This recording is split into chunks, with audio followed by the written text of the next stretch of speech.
मैं समीश वाले lecturer in mechanical engineering department NIT polytechnic Nagpur आप सबका स्वागत करता हूँ इस वीडियो लेक्चर सीरीज़ में, जो कि बेसिक मैकेनिकल इंजीनियरिंग सब्जेक्ट पे है, जो second semester diploma in electrical engineering students के लिए। तो इस वीडियो लेक्चर सीरीज़ में अपन ने अपना 5th चैप्टर स्टार्ट किया था, जिसका नाम है रेफ्रिजरेशन एंड एयर कंडीशनिंग, जो कि 16 मार्क्स के लिए एमएसबीटी थ्योरी एग्ज़ाम में पूछा जाता है। और इस चैप्टर का जो कोर्स आउटकम है वो है check the broad base working of refrigeration and air conditioning system. तो आपको ये जो चैप्टर है ये पूरा कंप्लीट पढ़ने के बाद में आपको पता चलेगा कि रेफ्रिजरेशन और एयर कंडीशनिंग सिस्टम जो है वो डिफरेंट कैसे वर्क करते हैं। तो आज का अपना पिछले वीडियो में अपन ने पढ़े थे सेंट्रल एयर कंडीशनिंग। अपन ने अभी तक के 3 टाइप के एयर कंडीशनिंग पढ़ चुके हैं, विंडो एयर कंडीशनिंग, उसके बाद में पैकेज एयर कंडीशनिंग और सेंट्रल एयर कंडीशनिंग। उसके बाद में डोमेस्टिक रेफ्रिजरेटर की भी वर्किंग पढ़े थे। तो आज अपन पढ़ने वाले हैं कि जो डोमेस्टिक रेफ्रिजरेटर रहता है और जो विंडो एयर कंडीशनर रहता है उसमें कौन से फॉल्ट्स आते हैं, वो जो फॉल्ट्स आते हैं उसके क्या कारण होते हैं और वो कारण को वो फॉल्ट्स को कैसे दूर किया जाएगा, वो आज की वीडियो में अपन देखने वाले हैं। तो आज का अपना टॉपिक है faults in refrigerator and window air conditioner. जो भी विंडो एयर कंडीशनर है और जो अपना घर का फ्रिज है उसमें क्या क्या प्रॉब्लम आ सकता है और वो प्रॉब्लम किस वजह से आता है और उसको अपन कैसे दूर करेंगे, वो आज की वीडियो में अपन देखने वाले हैं।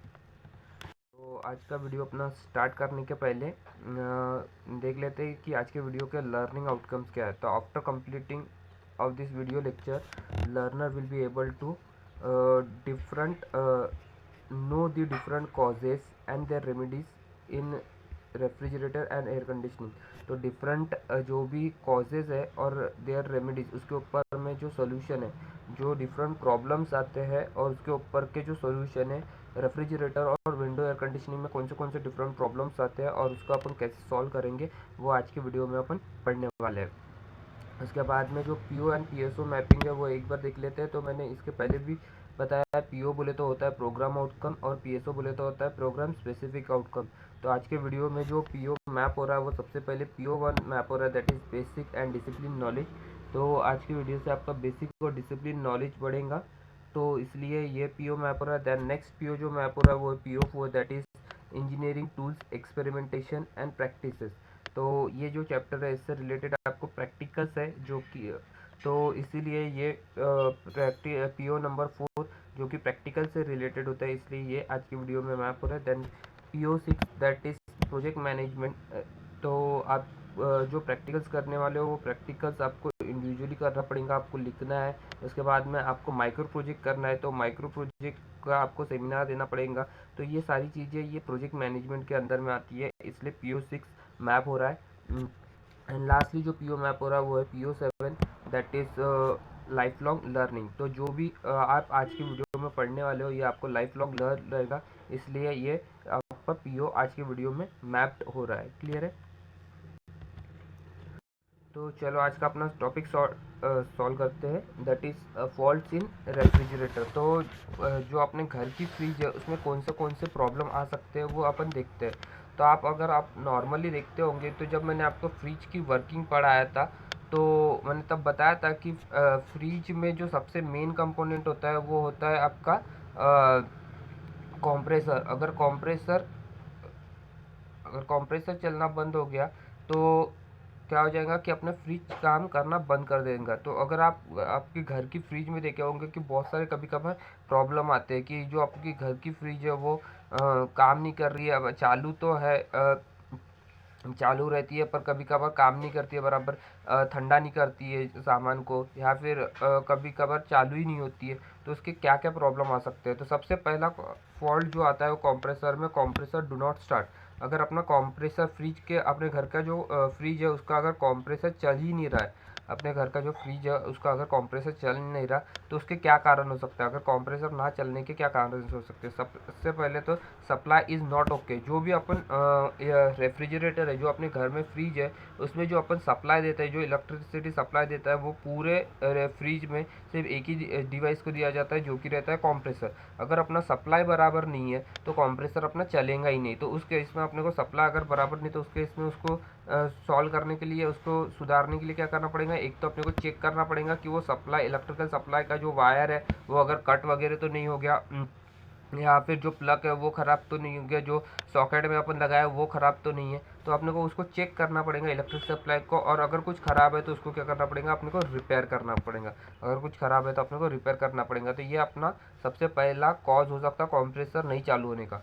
दूसरा, वोल्टेज इज़ लो। दूसरा क्या, वोल्टेज इज़ लो। आपने देखे होंगे कि फ्रिज को नॉर्मली ज़्यादा वोल्टेज लगता है। फ्रिज और टीवी को अपना फ्रिज, टीवी, फैन वगैरह आप देखोगे तो नॉर्मली उनको नहीं के ज़्यादा वोल्टेज लगता है। तो आप जब देखते हो कि आपके घर में जब लाइट डिम रहती है मतलब वोल्टेज कम रहता है, जब जो एमएससीबी से या जो से भी आपका इलेक्ट्रिसिटी सप्लाई आता है, अगर वहाँ से इलेक्ट्रिसिटी सप्लाई जितना अपने घर में यूज चाहिए, जितना अप्लायंसेस के लिए चाहिए, उतना अगर अमाउंट ऑफ इलेक्ट्रिसिटी सप्लाई नहीं आ रहा है, अगर वोल्टेज लो है, तो उस टाइम पे भी अपने घर की फ्रिज चलेंगे नहीं, क्योंकि वोल्टेज लो है तो उसको जितना पावर चाहिए, जितना इलेक्ट्रिसिटी सप्लाई चाहिए, उतना अगर फ्रिज को मिलेगा नहीं, और अगर उतना मिलेगा नहीं तो कंप्रेसर चालू नहीं होगा, और कंप्रेसर चालू नहीं होगा तो अपना फ्रिज नहीं चलेंगे। तो उस टाइम पे वोल्टेज लो रहता है। तो अपने को क्या करना पड़ेगा उस टाइम पे भी, चेक दी इलेक्ट्रिकल सप्लाई और रिपेयर दी इलेक्ट्रिकल सप्लाई। तो आपने को क्या करना पड़ेगा, चेक करना पड़ेगा कि अपने घर से तो कोई ख़राब नहीं हुआ है, इलेक्ट्रिसिटी जो सप्लाई का सिस्टम है वो ख़राब नहीं हुआ है। अगर ख़राब हुआ है तो अपने को उसको क्या करना पड़ेगा, चेंज करना पड़ेगा।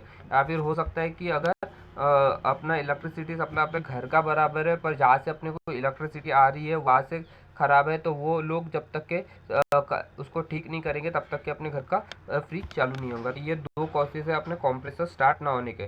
फिर तीसरा कॉज क्या है, valves of compressor choked due to liquid entry और वॉल्स नॉट ओपनिंग। एक तो कारण हो सकता है जो कंप्रेसर के जो वॉल्स है, मैंने बताया था कि दो वॉल होते हैं, एक सक्शन वॉल होता है और एक आउटलेट वॉल होता है। सक्शन वॉल में अपना क्या होता है, low pressure low temperature vapour refrigerant आता है, और डिस्चार्ज वाल से अपना high pressure high temperature vapour refrigerant जाता है। तो कंप्रेसर में हरदम क्या आना चाहिए, वेपर रेफ्रिजरेंट ही आना चाहिए। कंप्रेसर में हरदम क्या आना चाहिए, वेपर रेफ्रिजरेंट ही आना चाहिए। पर कभी कभार हो जाता है कि ये ऑपरेटर में अपना जो वेपर रेफ्रिजरेंट लिक्विड रेफ्रिजरेंट है वो पूरी तरीके से वेपर में कन्वर्ट नहीं हो जाता। तो वो वेपर रेफ्रिजरेंट के साथ में कुछ लिक्विड रेफ्रिजरेंट, कुछ अमाउंट ऑफ लिक्विड रेफ्रिजरेंट अगर कंप्रेसर के अंदर में चले गया, तो वो क्या करता है, वो लिक्विड रेफ्रिजरेंट जो कंप्रेसर के वॉल्स है उसको चोक कर देता है, उसको ब्लॉक कर देता है। कंप्रेसर के वॉल जो है उसको चोक कर देता है, उसको ब्लॉक कर देता है, या और उसी कारण से जो अपना वॉल्स है वो ऑपरेट करना क्या कर देता है, बंद होता है। उसी कारण से जो अपने वॉल्स है कंप्रेसर के वो ऑपरेट करना बंद होता है। तो ये भी एक कारण हो सकता है कंप्रेसर नहीं चलने का, क्या कि valves of compressor choke due to liquid entry के कारण से जो है अपना वॉल्स क्या हो जाते हैं, चोक हो जाते हैं। उसी कारण से अपने वॉल्स क्या होते हैं, ऑपरेट नहीं होते। तो इसका सोल्यूशन क्या रहेगा, अपने को चेक करना पड़ेगा, वो जो वॉल्स है उनको चेक करना पड़ेगा, कंप्रेसर को खोल के वो जो वॉल्स है उसको चेक करना पड़ेगा, और अगर वो खराब हो गए, चोक्ड हो गए, तो उसको अपने को रिपेयर करके फिर से लगाना पड़ेगा कंप्रेसर वॉल को। Then next is fault in electrical circuit. तो जो भी इलेक्ट्रिकल सर्किट है, जो भी वायरिंग है फ्रिज के अंदर की या फिर कंप्रेसर के अंदर की जो भी वायरिंग है, वो वायरिंग अगर ख़राब हो गई है, वो वायरिंग ख़राब हो गई है, ये भी एक कॉज हो सकता है कंप्रेसर नहीं चलने का। जो भी अपनी इलेक्ट्रिकल सर्किट है वो अगर ख़राब हो गया तब भी कंप्रेसर नहीं चलेगा। तो अपने को क्या करना पड़ेगा, पूरा इलेक्ट्रिकल सर्किट को चेक करना पड़ेगा और उसको रिप्लेस करना पड़ेगा या रिपेयर करना पड़ेगा। उसके बाद में कंप्रेसर मोटर नॉट वर्किंग और कॉइल बर्न। तो जो अपना कंप्रेसर है, अपन ये जो कंप्रेसर जो चलता है, अपन डायरेक्टली जो इलेक्ट्रिसिटी सप्लाई देते हैं वो कंप्रेसर को नहीं देते, अपन देते किसको, कंप्रेसर के मोटर को, और वो मोटर चलाती है किसको, कंप्रेसर को। अपन जो भी इलेक्ट्रिसिटी सप्लाई देते हैं वो देते हैं अपन कंप्रेसर के मोटर को, ना कि कंप्रेसर को, और वो मोटर चलाती है कंप्रेसर को। तो अगर कंप्रेसर की मोटर ही वर्क कर नहीं रही है, और अगर उसके अंदर में जो कॉइल है अगर वो बर्न हो गई, तो भी अपना कंप्रेसर क्या होगा, चलेगा नहीं। तो उस टाइम पे भी अपने को कंप्रेसर की मोटर को चेक करना पड़ेगा, जो भी उसकी कॉइल जो बर्न हो गई है उसको अपने को रिपेयर करना पड़ेगा और रिप्लेस करना पड़ेगा, और फिर उसको फिर से वहाँ पर लगाना पड़ेगा। फिर नेक्स्ट कॉज है अपना कंप्रेसर फैन स्टॉप और फेल। कंप्रेसर का जो फैन है वो एक तो अगर चलना बंद हो गया तो उस कारण से भी अपना कंप्रेसर क्या होगा, चलेगा नहीं। तो उस केस में अपने को क्या करना पड़ेगा कि जो कंप्रेसर का फैन है उसको रिपेयर करना पड़ेगा। उसके बाद में रिले नॉट प्रॉपर। जो भी अपन रिले है, मैंने बताया था कि अपन ने जब कंट्रोलिंग डिवाइस पढ़े थे तो एक स्टार्टिंग रिले पढ़े थे। तो अगर स्टार्टिंग रिले अगर बराबर नहीं है अगर स्टार्टिंग रिले बराबर नहीं है तो क्या हो जाएगा कि वो जो रिले अगर ख़राब हो गया है तो उसके कारण से वो इलेक्ट्रिसिटी सप्लाई नहीं दे पाएगा, उसके कारण से वो प्रॉपर इलेक्ट्रिसिटी सप्लाई अपने कंप्रेसर को नहीं दे पाएगा जो कि कंप्रेसर को लगता है, तो उस कारण से भी अपना कंप्रेसर चलना बंद हो जाएगा। तो इस केस में अपने को क्या करना पड़ेगा कि वो जो रिले है उसको रिप्लेस करना पड़ेगा। उसके बाद में फॉल्टी थर्मोस्टेट, ये भी मैंने बताया था कि जो थर्मोस्टेट को अपन जो सेट करते हैं कूलिंग के ऊपर में, उसी के हिसाब से क्या होता है कि वो कूलिंग देखकर अपना कंप्रेसर चालू बंद होता है। अगर अपन ने जो थर्मोस्टेट जो लगा है फ्रिज के अंदर में अगर वो ख़राब हो गया, वो थर्मोस्टेट बराबर नहीं है, वो बराबर काम नहीं कर रहा है, अपन जितने भी सेट कर रहे हैं वो बराबर सिग्नल ही नहीं दे रहा है कंप्रेसर को, वो हरदम ये कंप्रेसर चालू भी नहीं हुआ तभी भी ये दिखा रहा है कि फ्रिज के अंदर में सब ठंडा हो रहा है, जबकि हो नहीं रहा है। अगर वो थर्मोस्टेट खराब हो गया तो तब भी अपना क्या हो जाएगा कि कंप्रेसर चलेगा नहीं। तो इस केस में अपने को क्या करना पड़ेगा कि वो जो कंप्रेसर का जो थर्मोस्टेट है उसको अपने को चेक करना पड़ेगा वो ख़राब हो गया क्या, और अगर ख़राब हो गया तो उसको अपने को रिपेयर करना पड़ेगा या फिर उसको रिप्लेस करना पड़ेगा। तो ये कुछ कॉजेज़ है अपना कंप्रेसर चालू ना होने के, किसमें रेफ्रिजरेटर का जो कंप्रेसर है वो चालू ना होने के, और उसके कारण से उसको कैसे सॉल्व किया जाएगा। तो ये रेमेडीज़ है। क्लियर है। नेक्स्ट है fault in window air conditioning. जो अपने विंडो एयर कंडीशनिंग है उसमें कौन से फॉल्ट्स आ सकते हैं और उसको किस कारण उसको कैसे सॉल्व किए जाएंगे। सबसे पहला फॉल्ट है desire cooling effect is not getting.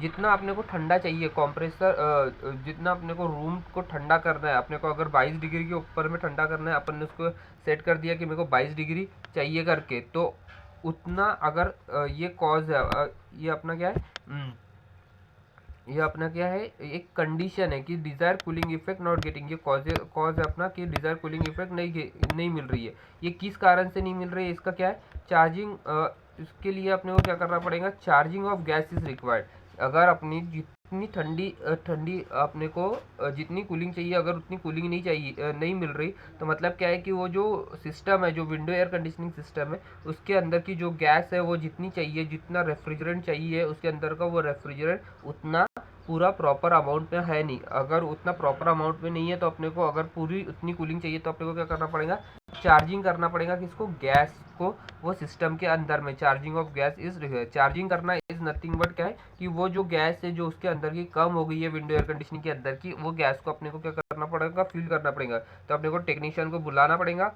वो क्या करेगा, वो गैस को उसके अंदर में फिल करके देगा। तो अगर जितने अमाउंट ऑफ गैस उसके अंदर में चाहिए अगर वो प्रॉपर मिल गई तो अपने को जो डिजायर्ड कूलिंग इफेक्ट है वो मिलना चालू हो जाएगा। तो ये सबसे पहला एक विंडो एयर कंडीशनिंग में प्रॉब्लम आ सकता है कि क्या कि जितना अपने को ठंडा चाहिए, डिज़ायर कूलिंग इफेक्ट चाहिए, उतना नहीं मिलता है। तो ये इसके लिए अपन क्या करना पड़ेगा, रिप्लेस चार्जिंग करना पड़ेगा। दूसरा क्या है, air conditioner making more noise. जो भी अपना एयर कंडीशनर है, जो इंडो एयर कंडीशनर है, वो बहुत ज़्यादा आवाज़ कर रहा है। एयर कंडीशनर क्या कर रहा है, बहुत ज़्यादा आवाज़ कर रहा है। तो ये किसके कारण से आवाज़ करता है वो अपन देखते हैं। तो सबसे पहला ये आवाज़ करने का सबसे पहला कारण रहता है ड्यू टू ओवरलोडिंग। अभी ड्यू टू ओवरलोडिंग मतलब क्या कि अभी अपन ने जहाँ पर विंडो एयर कंडीशनिंग लगाया है, अब मैंने बताया था कि विंडो एयर कंडीशनिंग जो भी अपन डिसाइड करते हैं 0.5 टन, 1 टन, 5 टन, तो वो काय के ऊपर में डिसाइड करते हैं, एक तो रूम साइज़ के ऊपर में और दूसरा उस रूम में कितने लोग रहने वाले हैं, तो उसके ऊपर में अपन डिसाइड करते हैं कि कितने साइज़ का अपने को एयर कंडीशनिंग लगेगा। पर अगर मैंने देखा है कि एयर कंडीशनिंग मेरे को 5 लोगों के लिए मैंने बनाया है। एयर कंडीशनिंग मैंने जो कैपेसिटी का लगाया है रूम के अंदर में, वो मैंने 5 लोगों की कैपेसिटी के हिसाब से लगाया। और अगर मैंने 5 लोगों के हिसाब से लगाया और वहाँ पर मैं बैठा रहा हूँ 10 लोग, वहाँ पर मैं बैठा रहा हूँ क्या 10 लोग, तो मैंने क्या कर दिया, मतलब जो रूम की ये है कूलिंग इफेक्ट, वो मैंने ज़्यादा उसके ऊपर में लोड ला दिया। मतलब 5 से मैं कितना कर दिया, 10 कर दिया। मतलब 10 कर दिया तो जो अपने एयर कंडीशनर है वो उसके ऊपर में क्या हो गया, लोड बढ़ गया, उसके ऊपर में क्या हो गया, लोड बढ़ गया। तो ये क्या हो गया, ड्यू टू ओवरलोडिंग, ये ओवरलोडिंग हो गया अपने एयर कंडीशनिंग के ऊपर में। तो जब ओवरलोडिंग हो जाता है तो अपना कंप्रेसर क्या होता है, बंद ही नहीं हो पाता है, क्योंकि उसको उतना ठंडा करना है, उतना रूम को ठंडा करना है, तो अपना कंप्रेसर बंद नहीं हो पाता। और कंप्रेसर बंद ना होने के कारण से वो जो एयर कंडीशनिंग है वो हरदम आवाज़ करती रहती है, नॉइज़ प्रोड्यूस करती रहती है। Second, due to low voltage. अभी लो वोल्टेज के कारण से जो अपना वोल्टेज है वो अगर कम है, ड्यू टू लो वोल्टेज, अगर वोल्टेज क्या है कम है तो उसके कारण से भी अपनी एयर कंडीशनिंग क्या होती है, आवाज़ करती है। अगर वोल्टेज कम है तो क्या होगा, उसके ऊपर में लोड बढ़ते जाएगा, कंप्रेसर को तो चलना ही है पर वो कंप्रेसर चल नहीं पाएगा उसके ऊपर में वोल्टेज के। तो उसके बाद में फॉल्ट ऑफ कंप्रेसर फैन, जो अपना कंप्रेसर का जो फैन है उसमें अगर फॉल्ट आ गया या फिर प्रॉब्लम आ गया, तो आपको पता है कि वो अगर फैन में प्रॉब्लम आ गया तो वो क्या करेगा, वो आवाज़ करते रहता है, जो वो बहुत ज़ोर ज़ोर से फैन जब भी घूमता है वो क्या करता है, आवाज़ करते रहता है। और अगर वो ख़राब हो गया तो वो बहुत ज़्यादा आवाज़ करता है, तो इसके कारण से भी एयर कंडीशनिंग में क्या होती है, नॉइस प्रोड्यूस होती है। The next, compressor is running out of use. Compressor is running out of use मतलब क्या है कि लोग उतने है ही नहीं रूम के अंदर में, जितने इसके लिए डिज़ाइन किया गया है उतने लोग है ही नहीं, और अपना कंप्रेसर चलते जा रहा है, तो उसको बोला जाएगा compressor is running out of use. तो उस कारण से भी अपना क्या होता है, एयर कंडीशनर जो है वो आवाज़ करते रहता है। और लास्ट है इसका कारण, कूलिंग ब्लोअर डैमेज।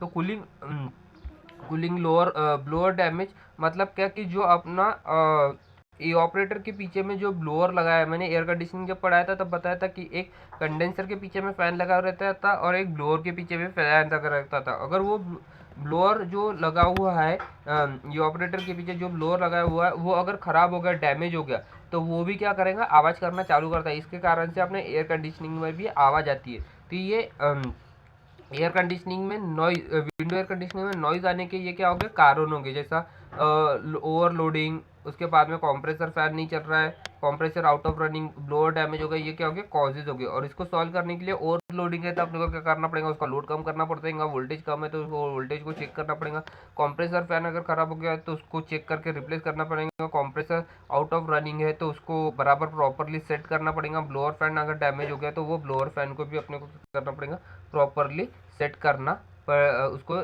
रिप्लेस करना पड़ेगा। तो ये क्या है, अपने कॉजेज है विंडो एयर कंडीशनिंग में।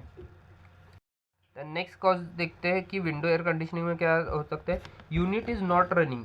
अपना जो यूनिट है ये प्रॉब्लम है, यूनिट क्या है, चालू नहीं हो रहा है, मतलब अपना विंडो एयर कंडीशनिंग जो है वो चल ही नहीं रहा है। तो ये प्रॉब्लम के लिए कॉजेज़ क्या आ सकते हैं, फ्यूज़ नॉट ओके। इस केस में जो फ्यूज़ लगा हुआ है वो अगर बराबर नहीं है तो उसके कारण से अपना क्या होगा, विंडो एयर कंडीशनिंग चलेगा ही नहीं। तो सबसे पहला कॉज जो है वो क्या है, फ्यूज़ नॉट ओके रनिंग। अगर अपना जो फॉल्ट्स क्या है, फॉल्ट ये है कि जो अपना विंडो एयर कंडीशनर है वो चल ही नहीं रहा, तो उसका फॉल्ट क्या है, सबसे पहला कॉज क्या है, फ्यूज़ नॉट ओके। जो अपना फ्यूज़ है वो क्या है, वो चल ही नहीं रहा बराबर, वो ओके नहीं है, इस कारण से अपना क्या होगा, वो चलेगा नहीं। तो अगर वो फ्यूज़ बराबर नहीं है तो अपने को क्या करना पड़ेगा, फ्यूज़ को बराबर प्रॉपरली चेक करना पड़ेगा, और अगर वो बराबर नहीं है तो उसको अपने को फ्यूज़ डालना पड़ेगा। देन सेकेंड, शॉर्ट सर्किट हो गया। अगर जो अपना जहाँ से इलेक्ट्रिसिटी सप्लाई दे रहा है अगर वहाँ पर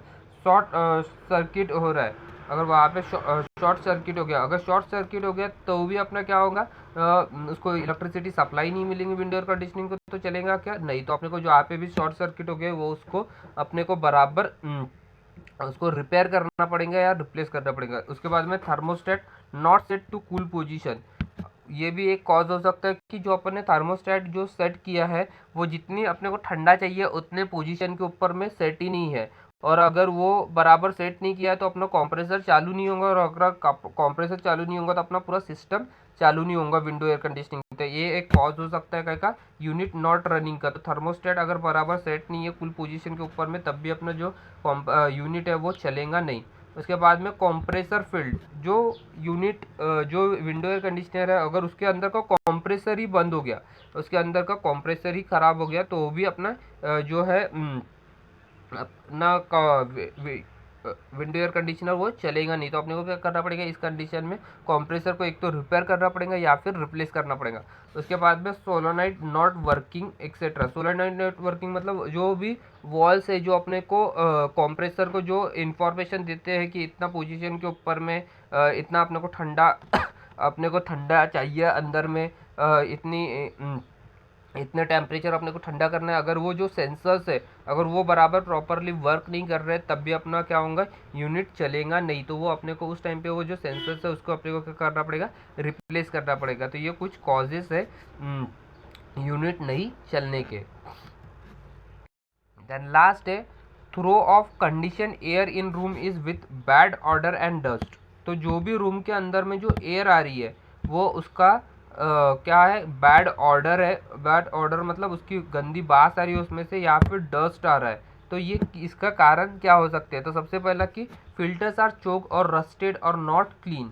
तो सबसे पहला कारण ये हो सकता है कि जो भी फिल्टर है जहाँ से एयर को सक किया जा रहा है रूम की एयर को, वो क्या हो रहा है, वो एक तो चोक्ड हो गए, मतलब उसको जो भी फिल्टर्स है उसकी जो जाली है उसमें पूरा कचरा भरा हुआ है, या फिर वो रस्टेड हो गए, या फिर क्लीन्ड नहीं है। तो इस कारण से क्या होता है कि अगर वो क्लीन नहीं रहेगा तो जो डस्ट पार्टिकल रहेगा वो डस्ट पार्टिकल को रिमूव नहीं करेगा, और वो पूरे डस्ट पार्टिकल अपने रूम के अंदर में ठंडी हवा के साथ में आएंगे, और उसमें उसके साथ में वो डस्ट पार्टिकल्स के कारण से जो अपनी एयर है अगर चोक हुआ रहेगा तो वो जो ठंडी एयर है वो भी बैड ऑर्डर मारेंगे। Fresh air induction necessary.